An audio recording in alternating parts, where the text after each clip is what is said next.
Students, this is Unit 1 of Grade 9 Physics and the title is Physical Quantities and Measurement. ये unit 1 है grade 9 physics का और इसका नाम है physical quantities and measurement.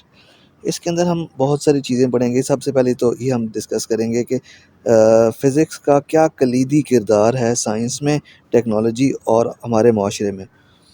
Then explain with examples that science is based on physical quantities which consist of numerical magnitude and a unit।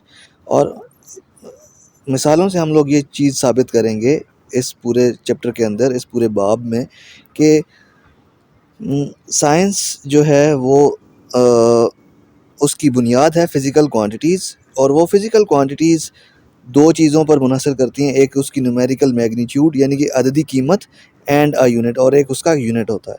Then we would be differentiating between the base and derived physical quantities, और हम लोग तफरीक करेंगे कि base physical quantities क्या होती हैं और derived physical quantities क्या होती हैं।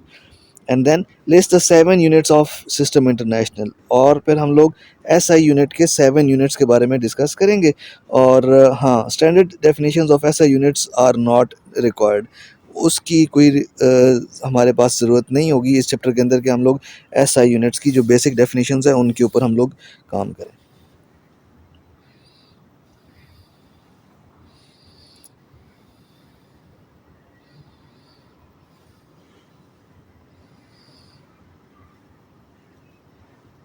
Similarly, we would be seeing how to interconvert the prefixes and their symbols to indicate multiples and submultiples for both base and derived units। यानी कि हम लोग prefixes और उनकी आपस में रद्दोबदल और इंटरकन्वर्जन को देखेंगे कि, और ये देखेंगे कि 10 यानी कि 10 के मल्टीपल्स, यानी कि 10 को अगर आप 2 दफ़ा मल्टीप्लाई करें तो 10 रेज़ टू पावर 2 बनता है, 10 को आप 3 टाइम्स मल्टीप्लाई करें तो 10 रेज़ टू पावर 3 बनता है, एंड सो ऑन। और इसी तरह उसके जो छोटे सब मल्टीपल्स हैं उनके बारे में भी हम लोग डिस्कस करेंगे। और फिर right the answer in scientific notation in measurements and calculations, और जो हमारी कैलकुलेशंस होती हैं, जो हमारी मेजरमेंट्स आती हैं, उन जवाबों में हम लोग साइंटिफिक नोटेशन को कैसे इनकॉर्पोरेट कर सकते हैं, कैसे शामिल कर सकते हैं। Describe the working of vernier callipers and screw gauge for measuring length.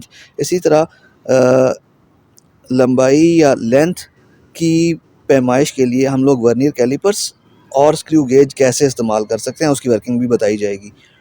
Identify and explain the limitations of vernier of measuring instruments such as meter rule, vernier calipers and screw gauge। ये basically screw gauge, vernier callipers और metre rule length को measure करने के आलात हैं, और हम लोग ये देखेंगे कि किन किन सिचुएशंस में उनकी लिमिटेशंस हैं कि हम लोग उनको नहीं इस्तेमाल कर सकते, या एक के बजाय कौन से वाला दूसरा आला हम इस्तेमाल करें कि हमारी मेजरमेंट हमारे रिक्वायर्ड रिज़ल्ट हमें दे। And then describe the need of using significant figures for recording and stating results in the laboratory। और लेबॉर्ट्री के अंदर जब हम लोग तजर्बात करेंगे तो उसमें कौन कौन से इंस्ट्रूमेंट्स और कौन कौन से किस तरह की सिग्निफिकेंट फिगर्स हम लोग इस्तेमाल कर सकते हैं अपनी मेजरमेंट्स को रिकॉर्ड करने के लिए।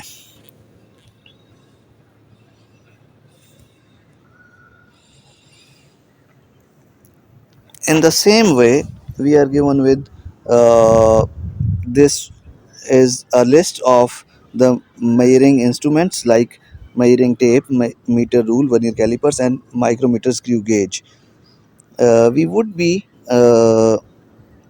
interested in the use of all these instruments to calculate the length। यानी कि हम ये तमाम इंस्ट्रूमेंट्स को इस्तेमाल करेंगे अपनी लेंथ को मेजर करने के लिए। कोई भी हमारे पास तजर्बा हम लोग करते हैं तो उसमें अगर हमने किसी चीज़ की लेंथ मेजर करनी है तो उसकी लेंथ को मेजर करने के लिए या मेजरिंग टेप या मीटर रूल या वर्नियर कैलिपर्स या माइक्रोमीटर स्क्रू गेज कौन सा यूज़ होगा और कैसे यूज़ करेंगे, ये हम लोग सीखेंगे इसके अंदर। And then make a paper scale of given least count, for example 0.2 centimetre and 0.5 centimetre. यानी कि अगर आपके पास एक पेपर स्केल आपने बनाना है, पेपर के ऊपर एक स्केल ड्रॉ करना है जिसके अंदर कम से कम लेंथ, जिसको आप लीस्ट काउंट कहते हैं, 0.2 सेंटीमीटर हो या 0.5 सेंटीमीटर हो, तो उसको आप कैसे ड्रॉ कर सकेंगे, कैसे बना सकेंगे, ये भी हम सीखेंगे इसके अंदर। Then determine the area of cross section of a solid cylinder with vernier callipers and screw gauge and evaluate which measurements is more precise. और हम लोग एरिया ऑफ क्रॉस सेक्शन किसी सॉलिड सिलेंडर का वर्नियर कैलिपर से और screw gauge से देख calculate करेंगे, और उसके बाद ये चीज़ एवेल्युएट करेंगे, ये देखेंगे कि विच मेजरमेंट इज़ मोर प्रिसाइज, कौन सी जो मेजरमेंट थी वो ज़्यादा प्रिसाइज थी। Determine the interval of time using stop watch, और स्टॉप वॉच के ज़रिए हम लोग कोई भी वक्त होगा, कोई भी लम्हा होगा, कोई भी एक स्पैन होगा, टाइम स्पैन, उसको हम मेजर कर सकेंगे।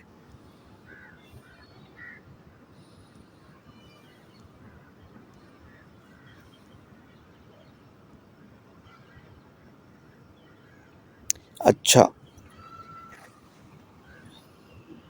इसी तरह हम लोग ये देख सकेंगे कि list safety equipments and rules, तजर्बागाह के अंदर जाते हुए सेफ्टी इक्विपमेंट क्या हैं और उनके क्या कायदे कवानीन हैं वो हम देख सकेंगे। Determine the mass of an object by using different types of balances and identify the most accurate balance.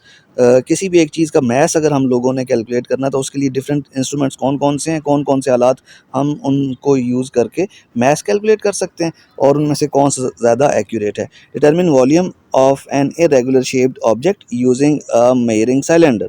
इसी तरह हम ये देख सकेंगे कि एक इरेगुलर शेप है, यानी कि जिस तरह आपके पास कोई भी एक भद्दी सी शक्ल वाली जिसकी रेगुलर शेप ना हो, एक जैसी उसकी साइड्स ना हो, उस शेप का अगर आपने वॉल्यूम देखना है तो हम मेजरिंग सिलेंडर से कैसे उसका वॉल्यूम कैलकुलेट कर सकते हैं। List safety equipments and rules, ये हम लोग डिस्कस कर चुके हैं। यूज़ अप्रोप्रिएट सेफ्टी इक्विपमेंट्स इन लेबॉर्ट्री। इसी तरह तजर्बा गाह के अंदर कौन कौन से ख़ास सेफ्टी इक्विपमेंट्स हैं, आलात हैं, वो हम कैसे इस्तेमाल कर सकते हैं, ये भी सारा कुछ हम लोग इसके बारे में सीखेंगे। अच्छा, ये तो सारा था इस पूरे चैप्टर का ओवरव्यू।